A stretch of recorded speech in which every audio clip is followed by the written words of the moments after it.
প্রিয় স্বামী, তুমি জানো কি তোমার পরিবার তোমার জান্নাত হতে পারে, আবার জাহান্নামও।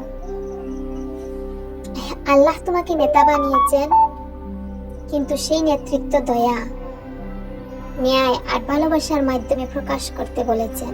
কোরআনে আল্লাহ বলেন, তোমরা তাদের সঙ্গে সৌন্দর্য আচরণ করো।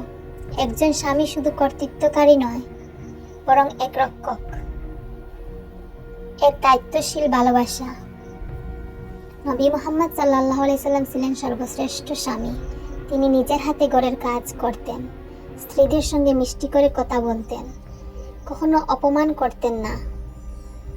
তিনি বলেছেন, তোমাদের মধ্যে সর্বোত্তম সেই ব্যক্তি যে নিজের স্ত্রীর সঙ্গে উত্তম আচরণ করে। কিন্তু আজকের যুগে আমরা অনেকেই ভুলে যাই, বাইরে সবাইকে হাসি দেই, কিন্তু ঘরে রাগ করি। বাইরে দান করি, কিন্তু ঘরে মিষ্টি কথা বলি না। অথচ স্ত্রীর চোখের অশ্রু আল্লাহর কাছে অমূল্য হয়ে যায়।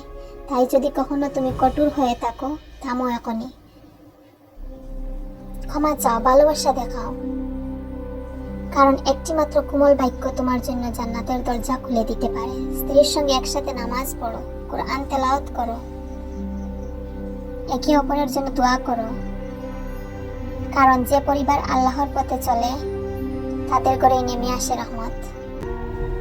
নবী সাল্লাল্লাহু আলাইহি সাল্লাম বলেছেন, যে ব্যক্তি স্ত্রীর প্রতি সদয়, আল্লাহ তার রিজিক বৃদ্ধি করেন।